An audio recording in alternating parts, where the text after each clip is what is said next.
So he's talking about, at the bottom of the first paragraph in note 63, he says, and actually I'll just read the whole thing. On the whole, a tremendous quantum of humanness has been attained in present-day mankind. That this is not felt generally is itself a proof. We have become so sensitive concerning small states of distress that we unjustly ignore, right? We unjustly ignore what has been attained. And the question is, what are we unjustly ignoring? This quantum of humanness, right? This quantum of humanness is being ignored, right?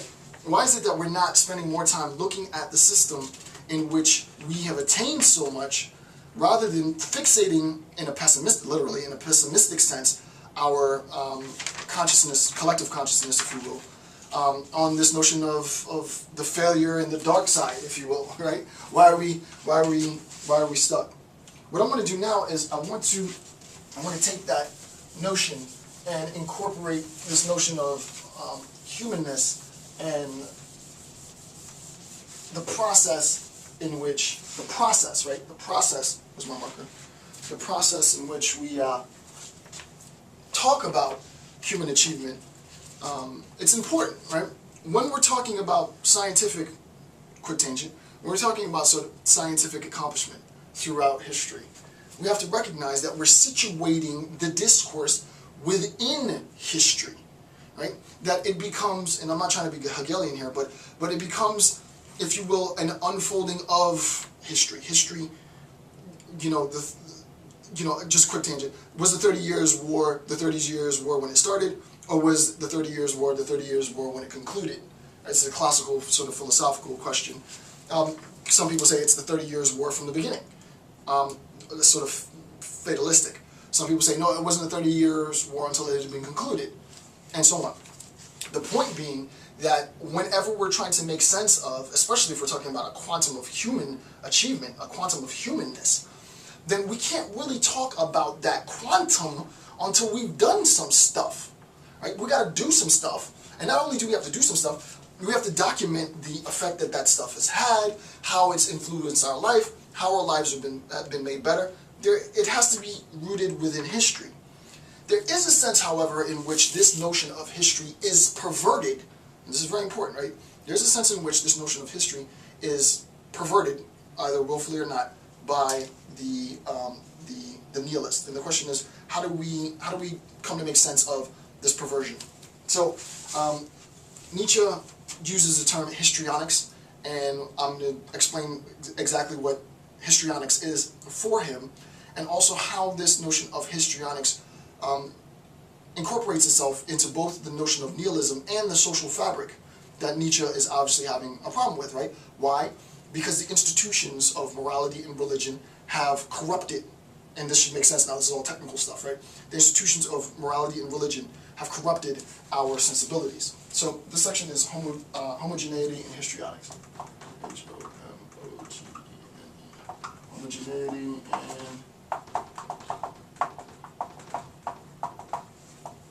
Homogeneity and histrionics.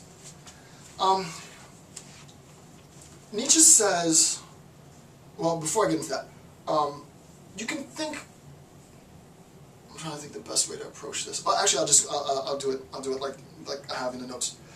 Number one, he says, instincts and the will to tradition. Think of it like this. If I am an individual, right? Let's say I'm an individual within a family, right? That family has a certain sense of tradition, right? This tradition comes as itself a consequence of history, obviously, the history of the family, right? The history of the family creates a sense of tradition. That sense of tradition is going to frame what it means, what it means to be a Campbell in my family, right? What it means to be a whatever you are in your family, right? So, sort of obvious, right? So, history informs our sense of tradition, and that sense of tradition frames what our family life is, right? Insofar as it frames what our family life is, it's going to condition us, right? It's going to condition us and this is very important, right? It's going to condition each of us within the family, and we're just thinking in a family sense. This is sort of ghetto philosophy, right? It's going to condition us within a family on what appropriate and inappropriate forms of conduct are and so on. And we already see that there are systems that have been in place and those systems sort of apply to us and so on, right? But before we get to that level, the modern spirit man, 1A, the modern spirit man opposes instinct and the will to tradition.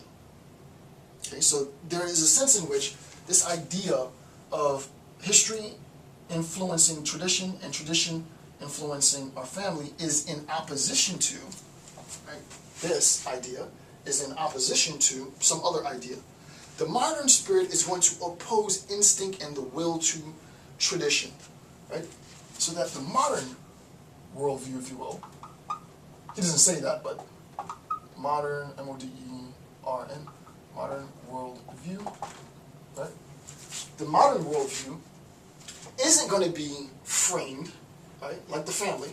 The modern worldview isn't going to be framed by history and tradition, right? History and tradition frames our worldview within a family, right? It frames the category of family, right?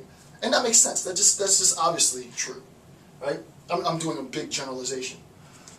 Our modern worldview isn't framed by history and tradition. The question is, how is our modern worldview framed? This should be easy, right? We've done this a million times. You should know the answer to this, right? Our modern worldview is framed currently by pessimism. Right? Pessimism frames it, right? Pessimism, and not just pessimism, exhaustion, all that nihilism, that. All of this is framed by, our modern worldview is framed by this nihilistic, pessimistic interpretation, one-sided interpretation of reality, of our worldview, right? That pessimism frames our worldview. Now, you can see that if we're talking about history proper here, and we say that history influences tradition, the question becomes, what is influencing this pessimism? And the answer that I'm going to give, trust me, it took me a while to be able to do this. This seems pretty boringly obvious, but it really wasn't in the text. What frames this is histrionics, right? Right? Histrionics. Histrionics informs my pessimism. I'll have to explain what histrionics is in a second. But histrionics informs my pessimism, and that pessimism serves as the condition with which my modern worldview is framed, as opposed to, right? As opposed to a more, I don't want to say the word pagan, but a more natural. That's what Nietzsche would say. A natural.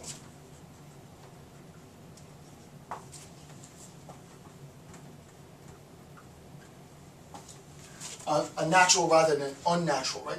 A natural worldview wherein history influences tradition, my instincts influence the way in which I frame an understanding of my relationship to my family, to others, to myself, to my social community, blah, blah, blah. A natural interpretation. An unnatural, a perverted interpretation is the sense in which histrionics, which I'll explain in a second, influences my pessimism, which we definitely know what that means at this point. And that influence serves as the condition for the possibility of framing my modern worldview, right? So a natural versus an unnatural interpretation.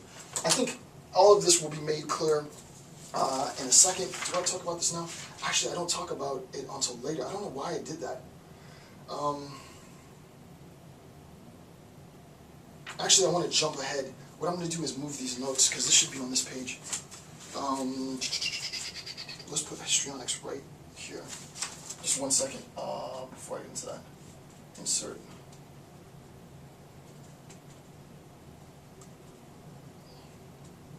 So I'm going to update the notes. I'm going to, on page 19, I have sort of the characteristics of histrionics. I'm going to pull it from page 19 and put it on page 18, because I realize you need to know that concept now in order for this to make sense. So I'm not going to say I'm going to jump ahead, because by the time you're watching this video, it'll be in the right place.